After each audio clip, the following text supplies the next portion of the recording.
Hello, it is July 15th, 2018, 9:32 p.m. And oh, I forget what number this is. Is this 1621? Let me pull up the page. Actually, look. I gotta grab my other computer. It's across the room. I almost forgot to post today's video, so I'm kind of unorganized. Or I'm less organized than usual. Come on, page. Come on, buddy. I got some comments and shout outs for anyways. I gotta see what those are. There we go. This is 162. Alright, glad I know that now. It's like 9:32 at night, and this took an hour and 45 minutes to draw. Normally I don't do a cartoon on Saturday night / Sunday morning, but I don't know. I still want it to be like about. I think I'm a day ahead, and I want to add another day to that. So, see, I threw away a day off so I can have a day off in the future for no reason really. I do a little boo-boo here too, which you'll see in a second. Oh, when I did this lettering, you know, in that second line, I had Republicans then, and then I wondered, why did I have so much leftover space than I did with the rough? Why? And I still didn't get it. I still didn't notice. I was just didn't know why. Oh, I didn't see it for a while. Trump made this comment about, you know, how he's more popular with Republicans than Lincoln, and I guess he means like in Lincoln's time versus, you know, his time today. See, and then I zoom out after this. Maybe this is why I shouldn't record a lettering. Maybe I look really, really stupid. And then I was like, oop, that's why I had all that leftover space. Now I can put Lincoln back on the next line. You know, I'll give it to Trump. He probably is more popular with Republicans than Lincoln was during his time, or even today. But that's not really a group of people you really want to be popular with. I mean, these are people who think that, I mean, throwing babies in jail is also popular with this group.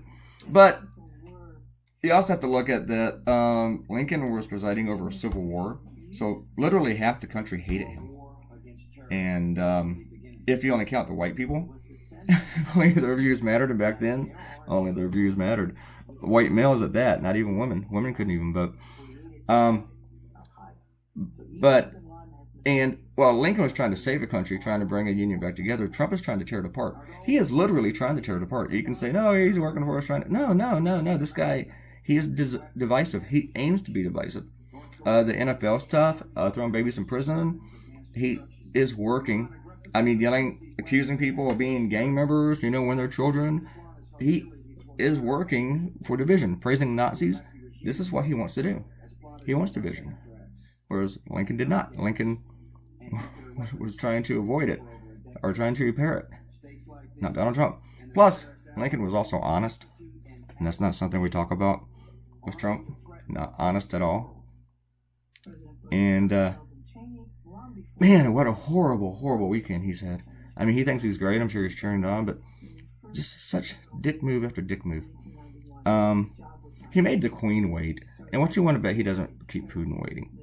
And they had this huge protest, and he talked about how popular he was in England, in Britain, the UK, whereas polls there have him at 72% disapproval. But he gets this 12 indictments against Russians, and what he says after that is that the investigation is still a witch hunt while he's on his way to meet Putin. And he says, wow, this investigation has really hurt my relationship with Putin.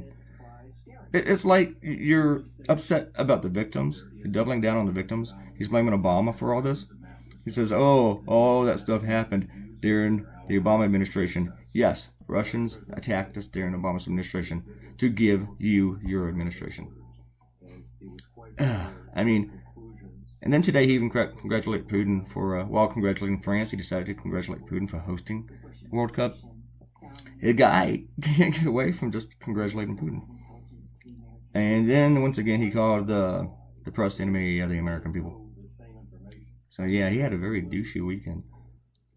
Not to mention that he attacked Theresa May, criticized her in this interview. And then afterward, you know, because he's a coward, he totally kisses her ass in person. And he says that the interview, all the stuff in it was fake news, even though it was his actual quotes.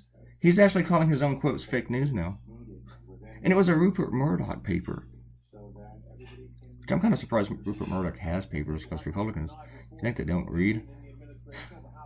Anyway. Hey, he wants some shout-outs. He wants to be shouted out. Oh, I mean, you don't want to be outed, I guess. But,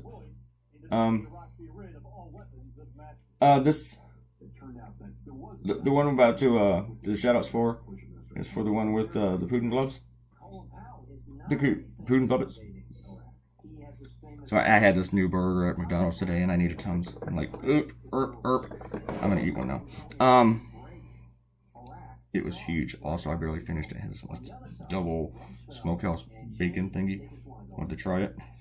Had crispy onions on it. It was okay. Not enough sauce. Not enough crispy onions. Alright, enough plugging for McDonald's. Alright, Ariel commented. And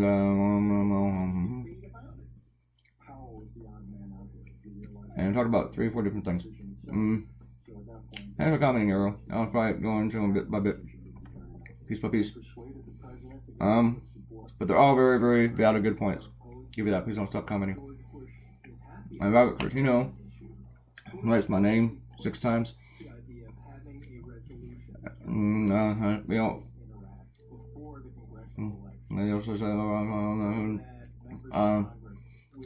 He's really excited yesterday because if I found someone else who used the word treason when referring to all those Republicans, slime balls, I think you're referring to me as the person who used the word treason. Genja hadn't heard of most of those men in today's cartoon. That's too bad. And thank you for liking my final version. Matt Gates. These little chewable Tums, they break up and they go down your throat. Like in itty bitty bits. Irritating. Quana reminded me that Daryl Issa is retiring. Good for him. I'd rather see him get defeated, but it's good that he won't be in Washington anymore. Let me just go. You really would not want Daryl Issa as your dentist. That is not one guy you want in your mouth. You know, man. Yeah. And how is it the dentists are so good at reading body language? Where'd this come from? I just thought they were good at groping you while you're passed out. And Erin is back, and she talked about 8-fingered men, about 8-fingered men, the 6 quote. And actually, was there 8?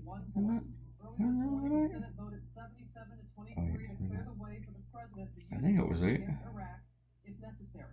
I mean, look. No. Too soon. 1, 2, 3, 4, 5, 6. Yes, this is 8. 8 fingers. I knew that when I did the cartoon, but I'll forget about it a day after. But anyway, with this cartoon, just want to point out that one reason that Trump is more popular with Republicans is because Republicans are racist. They would not care about freeing slaves. And you know what? I've lived in this town since 1998, and I've never have gone out and sat in a bar or in a restaurant, coffee shop, and heard people just say the N-word over and over again, and just really profess to how much they hate black people. But in the last 2 years, I've actually heard this quite a bit, and they assume, I guess, sitting next to me when they're talking to each other, not even talking to me, that since I'm white, whatever, that I'm cool with it. And I don't get into a debate with them. I just sit there and listen to them because I'm not going to get into an argument with these idiots. But there are some seriously racist people, which we all know, but they do feel more emboldened since Trump's election. They are out there. And it just amazed me because I always knew that they were out there, but in my entire adult life, I hadn't heard it really that much. It was extremely rare to just go out somewhere and just hear people talk that way. And now it's not so rare. In fact, I was even wondering if they knew who I am, and they were baiting me, like they're trolling me. Hey, let's go sit next to that liberal cartoonist and drop a bunch of N-bombs. And they're cowards too, because some of these guys, I know that they buddy up and they talk to my best friend, who happens to be a black guy, and he's very large too. I wouldn't say very large, but he's large. And I've seen them in person, talk to him like, hey, how's it going, hey buddy? Oh, man, you're awesome, yeah. And then when he's not around, they're dropping an N-bomb. Like crazy. And I can tell you some of the specific things they said but I don't even want to get into it because, I mean, it was so ludicrous. You'd think that I was making it up. Some of the stuff they said. Going. Oh, yeah, I'll go ahead and tell you. One time I was sitting there, and one guy said any white woman who marries a black man or sleeps with a black man is just a whore. Which is kind of, I wish I'd tell my buddy that, because he is married to a white one and has children. They've been happily married for like 15, 16 years. And the other one was during the Ferguson stuff. Not during the Ferguson stuff. It was after that. It was after Trump's election. But they referred to the Ferguson stuff, and they said all black people should just be taken out, shot, and killed. I just heard these guys saying that. And I know there's people that feel that way, but it's just weird that they're not shy about saying it right out loud next to strangers in bars. And now I don't go to bars that much anymore because I'm kind of tired of running into people like that. Because they're here, and I live in a liberal town. This town is blue, but they come in here from the counties. Creepy people. Anyway, they're Trump supporters. Thanks for coming by. I talk more than the video. He didn't me too. Subscribe, give me a like, please share, and come back later. I gotta stop this. Bye.